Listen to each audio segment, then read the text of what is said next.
সমস্ত রাষ্ট্রবাদী বন্ধুদের আমার নমস্কার। আমি অনির্বাণ, বাংলার রাজনীতি আপনাকে স্বাগত। বন্ধুরা, ভোট কেমন হয়েছে? আজকের পঞ্চম দফার ভোট কেমন হয়েছে কমেন্টের মাধ্যমে একটু জানান। আজকে জায়গায় জায়গায় বিচ্ছিন্ন ঝামেলা হয়েছে, ঝামেলা যে হয়নি তা নয়, জায়গায় জায়গায় হাতাহাতি হয়েছে। ভোট আসলে এটুকু হয়তো হবে, এগুলো এড়ানো যাবে না। কারণ যে অশান্ত বাংলা ছিল, সেই অশান্ত বাংলা একবারে তো শান্ত হয়ে যাবে এটা তো আশা করা যায় না। তবে বাংলার ভোটিং টেন্ডেন্সি যে বদলে গেছে তা কিন্তু গত 5 দফায় বাংলা কিন্তু দেখিয়ে দিয়েছে। বাংলা কিন্তু আর লড়াই করতে চায় না, বাংলা কিন্তু ভোটে আর বোমাবাজি করতে চায় না। যে খানাকুলে বোমাবাজি ছাড়া ভোট হতো না, সেই খানাকুলে কিন্তু একটি বোমা পড়েনি। এর থেকে খুশির আর কিছু হতে পারে না। বুথকে বুথ ভোটাররা পৌঁছাতে পারতো না, বুথের পর বুথ ছাপ্পা হয়ে যেত। গ্রামকে গ্রাম মানুষ ভোটে পৌঁছাতে পারতো না, লোকসভার ভোটে বিশেষ করে পৌঁছাতে পারতো না। তার বদলে অন্য কেউ এসে ছাপ্পা করে দিয়ে যেত। তো সেই ঘটনাগুলো কিন্তু বদলে গেছে।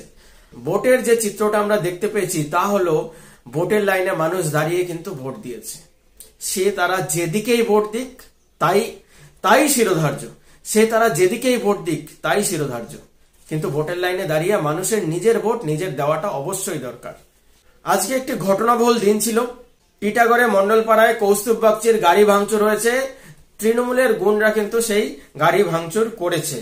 অর্থাৎ ব্যারাকপুরের বিভিন্ন জায়গায় বাড়িতে বাড়িতে গিয়ে, ব্যারাকপুরের বিভিন্ন জায়গায় বিভিন্ন এরিয়াতে গিয়ে তৃণমূলের গুন্ডরা ভোটারদের একটা বিশেষ ভয় দেওয়ার চেষ্টা করেছেন। বিশেষ করে ব্যারাকপুর অঞ্চলটাতে এই ঘটনাটি ঘটতে দেখা যায়। কারণ ব্যারাকপুর কেন্দ্রটা না মমতা ব্যানার্জির একটা প্রেস্টিজের ব্যাপার হয়ে দাঁড়িয়েছে। এই অর্জুন সিং মমতা ব্যানার্জির একটা গলার কাটা হয়ে দাঁড়িয়েছে, আর মমতা ব্যানার্জির প্রেস্টিজকে যেন টেনে ছিঁড়ে খুলে ফেলছেন। অর্জুন সিং যখন তখন দল বদলাচ্ছেন, আর বিশেষ করে যেটা অপমান করছেন, মমতা ব্যানার্জিকে অপমান করছেন। যার জন্য মমতা ব্যানার্জির কাছে এই ব্যারাকপুর সিটটি একটা প্রেস্টিজের ব্যাপার রয়েছে। ওই সিটটি উনি ছিনিয়ে নিতে চাইছেন বিজেপির থেকে। যার জন্য তৃণমূলীরা যথেষ্ট চেষ্টা করেছে ব্যারাকপুরে ঝামেলা করার। সকাল থেকে বেশিরভাগ ঝামেলায় যেটা দেখা যাচ্ছে সেটা ব্যারাকপুরেই বেশি ঝামেলা হয়েছে অন্যান্য জায়গার তুলনায়। যেমন ব্যারাকপুরে বিজেপির এজেন্টদেরকে বসতে দেয়নি 123 নম্বর বুথে, 198 নম্বর বুথে, 199 নম্বর বুথে 9টা 10টা পর্যন্ত এজেন্টদের বসতে দেয়নি এই টিএমসির গুন্ডা। কিন্তু পরে অর্জুন সিং সেখানে গিয়ে তাদের এজেন্টদের বসায়। অর্জুন সিং বিভিন্ন জায়গায় গিয়ে তাদের এজেন্টদের বসায় এবং অর্জুন সিং দেখিয়ে দিয়েছে লড়াই কিভাবে করতে হয়। এর মধ্যে কিছু কিছু আমাদের ভাই বন্ধুরা প্রশ্ন করেছেন আমাকে যে কেন্দ্রীয় বাহিনী কোথায়।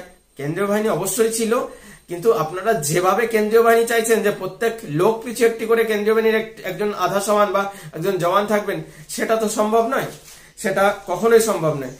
যা ছিল যথেষ্ট ছিল, মানুষ শান্তিতে ভোট দিয়েছে, এটাই যথেষ্ট। আর একটা কথা মনে রাখবেন, কেন্দ্রীয় বাহিনী কিন্তু এসে আপনাদের ভোট করে দিয়ে যাবে না। লড়াই কিন্তু আপনাদেরকে করতে হবে। যেখানকার বুথ, আপনার বুথে আপনার লড়াই, আপনার প্রতিবাদ আপনাকেই করতে হবে। কথা না বলতে পারলে মোবাইল বার করুন, ক্যামেরা অন করুন, সব পালিয়ে যাবে। এরকম মারণাস্ত্র তো আপনাদের হাতে দিয়ে দিয়েছে ভগবান, তো অত চিন্তা করছেন কেন? কিন্তু এবার প্রচুর অভিযোগ জমা পড়েছে। এই ছুটকো ছটকা ঘটনার জন্য প্রচুর অভিযোগ জমা পড়েছে নির্বাচন কমিশনে, প্রচুর। বিকেল 5টা পর্যন্ত এই বাংলায় যা ভোট হয়েছে তার হিসেবটা একটু আপনাদেরকে বলে দিই। আরামবাগে ভোট হয়েছে 77%, বনগাঁয় ভোট হয়েছে 75%, ব্যারাকপুরে ভোট হয়েছে 68%, হাওড়ায় ভোট হয়েছে 68%, উলুবেড়িয়ায় ভোট হয়েছে 74%, শ্রীরামপুরে ভোট হয়েছে 71%, হুগলিতে ভোট হয়েছে 74%, অ্যাভারেজ দেখা যাচ্ছে অ্যাভারেজ হয়েছে 73%। তো বাংলা কিন্তু ভোট দানে কখনো পিছিয়ে নেই। অন্যান্য রাজ্যগুলো যেমন ভোট দানে পিছিয়ে আছে, 60%, 65% পর্যন্ত ভোট যাচ্ছে, সেখানে বাংলা কিন্তু প্রায় 80%-র কাছাকাছি ভোট দিয়েছে। এর জন্য বাংলার মানুষকে আমার কুর্নিশ। আজকে যে ভোট দেখলাম তাতে কোথাও না কোথাও 2011-র ঝলক যেন দেখতে পেলাম। আজকে অনেকটা 2011-র ঝলক দেখলাম। কারণ যারা ঝামেলা করবে তারা আর ঝামেলা করছে না, তারা চাইছে না আর ঝামেলা করতে, তারা চাইছে না কেন্দ্রীয় বাহিনীর খপ্পরে পড়তে, তারা চাইছে না তাদের বিরুদ্ধে আর কোনো কেস হোক, তারা চাইছে না পুলিশি ঝামেলার মধ্যে, কোর্ট কাছারির মধ্যে আবার তারা জড়িয়ে পড়ুক। এই চিন্তা ভাবনা ভালো, এই ভয়টা ভালো। এবং যারা ঝামেলা করবে তারাই যদি চুপ হয়ে যায় তাহলে ঝামেলা কে করবে? সাধারণ মানুষ তো আর ঝামেলা করতে যাচ্ছে না। আজকের ভোটের পরে বিরোধীদের একাংশ প্রশ্ন করছেন যে ভোট যেমন হয়েছে হয়েছে, ভোট শান্তিপূর্ণভাবে হয়েছে, বিচ্ছিন্ন বিক্ষিপ্ত ঝামেলা হয়েছে ঠিকই, তাছাড়া সাধারণ মানুষ ভোট দিয়েছে। তাহলে কি গণনার দিন কারচুপি হবে? তাহলে কি মমতা ব্যানার্জি গণনার দিন কারচুপি করে দেবেন, যেমন ঠিক 2021-এ করে দিয়েছিলেন, যেমন ঠিক 2021-এ পুরো উলাটফের করে দিয়েছিলেন রেজাল্টের দিনে, গণনার দিনে?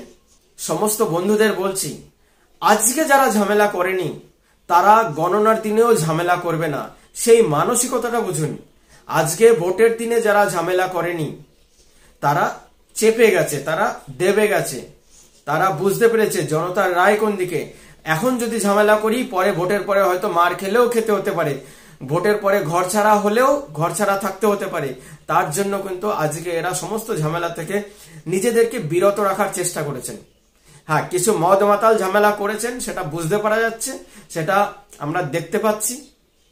কিন্তু এটা ভাববেন না যে আজকে ঝামেলা করেনি গণনার দিনে একেবারে গিয়ে ঝামেলা করবে, এত সহজ নয়। মানসিক একটা পরিবর্তন এসছে হয়তো, কারণ মানসিক পরিবর্তন না আসলে এত বড় ঝামেলাটাকে, এই দক্ষিণবঙ্গের ভোটে ঝামেলা হওয়াটা একটা রেওয়াজ হয়ে গেছিল, এই ঝামেলাটা যখন আটকে গেছে, বন্ধ হয়ে গেছে, তখন এই ব্যক্তিরা যারা শান্তিপূর্ণ ভোট হতে দিয়েছে, যে গুন্ডা বাহিনী শান্তিপূর্ণ ভোট হতে দিয়েছে, তারা কিন্তু ওই গণনার সময় সেই এনকারেজমেন্টটা তাদের থাকবে না যে গণনার দিন ঝামেলা করব। হ্যাঁ, তবুও বিরোধীদের শক্তভাবে ওখানে প্রতিষ্ঠিত থাকতে হবে, চোখে চোখ রেখে কথা বলতে হবে, সমঝদার লোককে কাউন্টিং এজেন্ট হিসাবে বিরোধীদেরকে পাঠাতে হবে, তবেই গিয়ে বাকি সমস্যাটুকুর সমাধান হবে। বন্ধুরা, আমার এই ভিডিওটি এবং বিশ্লেষণটি কেমন লাগলো কমেন্টের মাধ্যমে অবশ্যই জানাবেন। আর উৎসাহবর্ধনের জন্য লাইক করুন, শেয়ার করুন, সাবস্ক্রাইব করুন, সঙ্গে রাখুন, দেখতে থাকুন বাংলার রাজনীতি। ধন্যবাদ।